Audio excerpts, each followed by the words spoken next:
क्या समीक्षा करिएगा सर? आज 10 साल से शराबबंदी और कई बार समीक्षा करिएगा। जो सरकार ने बंद किया है, सरकार उसी की है, तो सरकार अपनी समीक्षा कराएगी, आपको लगता है?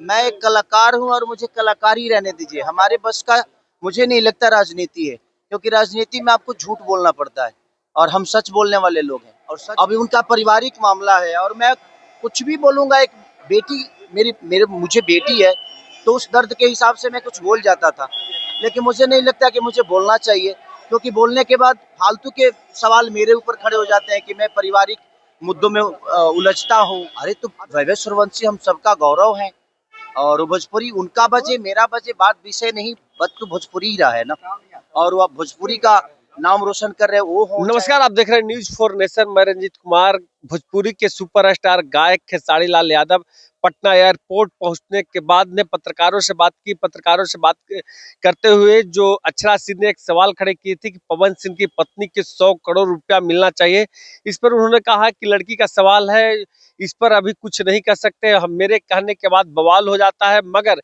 वैभव सूर्यवंशी जिस प्रकार से पवन सिंह के गाने पर जब सवाल पूछा गया तो उन्होंने कहा कि ये सबसे पहली बात है कि भोजपुरी को पसंद किए हैं वैभव सूर्यवंशी, जो बिहार के लाल है, जो क्रिकेट में अभी देश दुनिया में नाम रोशन कर रहे हैं। मगर मेरी गाना तो अंतरिक्ष में बजती है, ऐसे चुटकी लेते हुए उन्होंने बहुत सारी बात कही। बिहार में शराबबंदी को लेकर भी चुटकी ली कि बिहार में सारा चीज बिकता है। क्या कुछ कहते नजर आ रहे हैं खेसारी लाल यादव, छोड़े जाते हैं तमाम बयानों के साथ में। बताइए, एक मिनट रुक जाओ।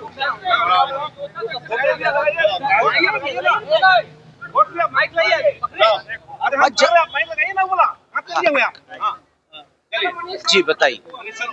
खेसारी जी, मनोज तिवारी ने कहा है कि रितेश पांडे जो है जन सुराज को छोड़ दिए हैं, वो अब बीजेपी में कभी भी आ सकते हैं। खेसारी लाल भी बीजेपी ज्वाइन करें। मैं कहीं नहीं जा रहा हूँ, मैं एक कलाकार हूँ और मुझे कलाकारी रहने दीजिए। हमारे बस का मुझे नहीं लगता राजनीति है, क्योंकि राजनीति में आपको झूठ बोलना पड़ता है और हम सच बोलने वाले लोग हैं, और सच बोल के आप राजनीति कभी नहीं कर सकते हो। इसीलिए मुझे कहीं नहीं जाना है। मैं जहाँ हूँ, लड़ना था एक बार, वो सिचुएशन ही ऐसा हुआ, मैं लड़ लिया। मैं देख लिया कि सच्चाई यहाँ नहीं चल सकती, तो मैं एक कलाकार बहुत खुश हूँ और मुझे कलाकारी रहने दीजिए। मुझे अभी तो बिल्कुल मैं कुछ नहीं सोच रहा हूँ, मुझे बस संगीत से मतलब है और संगीत ही मेरी जीवन है। बेटियों के लिए लगातार आवाज आप बुलंद करते रहे, 11 लड़कियों की शादी में भी आप शामिल हुए। अभी वर्तमान में एक बेटी जो है अपनी जिंदगी की लड़ाई लड़ रही है। ज्योति सी कह रही है कि 10 करोड़ रुपया दे मुझे जीवन यापन करने के लिए। क्या कहिएगा इस बेटी का दर्द? देखिए, मैं पहले कुछ बोल गया था और उस बातों को लेके बहुत ज्यादा ट्रोल हुआ फालतू में मेरे मतलब के। अभी उनका पारिवारिक मामला है और मैं कुछ भी बोलूंगा। एक बेटी मुझे बेटी है, तो उस दर्द के हिसाब से मैं कुछ बोल जाता था, लेकिन मुझे नहीं लगता कि मुझे बोलना चाहिए, क्योंकि बोलने के बाद फालतू के सवाल मेरे ऊपर खड़े हो जाते हैं कि मैं पारिवारिक मुद्दों में उलझता हूँ। अबे तो सरकार का विषय है, कोर्ट का विषय है, और ये जिनका विषय है ये उनको ही निपटाना चाहिए। अब वो कितना देंगे, वो कितना लेंगी, कोर्ट कितना तय करेगा, ये तो उनका अपना विषय है। मुझे नहीं लगता कि मुझे उस विषय पे बोलना चाहिए, क्योंकि मैं एक नागरिक होने के नाते कई बार बोल चुका हूँ और उस बोलने का नतीजा भी पा चुका हूँ कि मुझे अभद्र टिप्पणियां कही जाती है, बहुत सारी चीजें मुझे ट्रोल किए जाते हैं। तो मुझे नहीं लगता कि मुझे बोलना चाहिए इस विषय पे। ये उनका अपना मैटर है, वो सुलझ लेंगे। पवन सिंह ने कहा है कार्यक्रम के दौरान कि वैभव सूर्यवंशी भोजपुरी गाना बजाया तो पवन सिंह का गाना बजाया। लोग झूठे का अपने गाने का वाहवाही लूटते हैं, लेकिन पवन सिंह का गाना बजा वो भी वैभव सूर्यवंशी ने बजवाया। अरे तो वैभव सूर्यवंशी हम सबका गौरव है, और भोजपुरी उनका बजे मेरा बजे बात विषय नहीं, बस तो भोजपुरी ही रहा है ना, और वो भोजपुरी का नाम रोशन कर रहे वो हो, चाहे हमारे ईशांत किशन जी हो, चाहे हमारे धोनी जी हो, चाहे मुकेश जी हो, चाहे जितने भी क्रिकेटर हमारे बिहारी और झारखंड के हैं, हम सबके लिए गौरव है। और हम चाहते हैं कि वो उन्हीं के गाना बजाएं। अब उनका गाना धरती पे बज रहा है, मेरा तो चांद पे बज रहा है, तो मैं क्या करूं? तो सही बात। क्या बंगाल में आप जाएंगे चुनाव प्रचार करने के लिए, जो बंगाल में चुनाव होने जा रहा है? अब देखिए, कोई बुलाएगा तो क्यों नहीं जाऊंगा। जिनसे अपना देखिए मेरा व्यक्तिगत जिससे संबंध होता है उसके लिए मैं हमेशा से जाता हूँ, चाहे वो बीजेपी में हो या वो आरजेडी में हो या किसी भी पार्टी में। पवन सिंह, आप जिस शादी विवाह समारोह में आप गए थे उसमें पवन सिंह नहीं पहुंचे।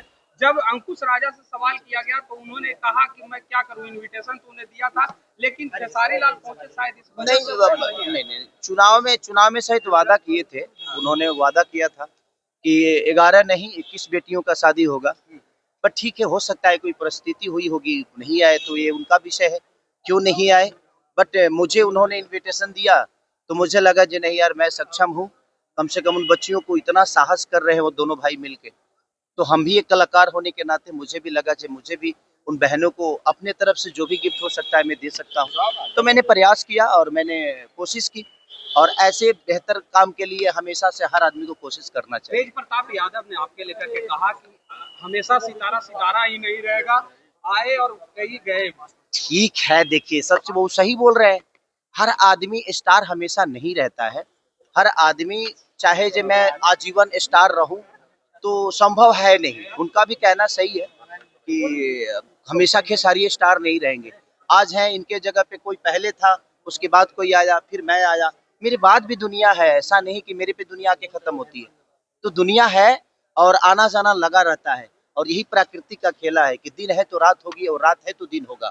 अगर आज धूप है तो बरसात होगी, और बरसात खत्म होगा तो धूप भी होगा। एक आखिरी सवाल, अब बिहार में खुले में मीट मांस बिकना बंद हो गया।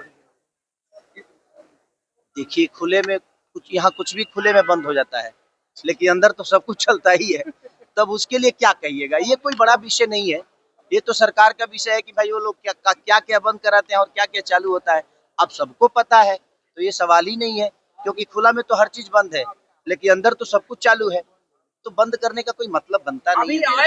एक पार्टी के नेता ने कहा कि शराबबंदी की समीक्षा होनी चाहिए, शराबबंदी को लेकर। बिल्कुल जी, क्या सॉरी, अरे शराबबंदी को लेकर के मामले में जो लड़की मरी थी उसके परिवार वालों को धमकी मिल रहा है। मुझे लगता है कि सरकार को, क्योंकि देखिए सच पूछे कि जिस राज्य में बेटियां सुरक्षित नहीं है तो समझिए कि सरकार की लापरवाही कही जाएगी। तो इस पे जो सरकार है उसे विचार जरूर करना चाहिए कि, इसीलिए मैं कहता हूं कि हर घर में एक बेटी पैदा जरूर होनी चाहिए, ताकि बेटियों की दर्द हम समझ पाए।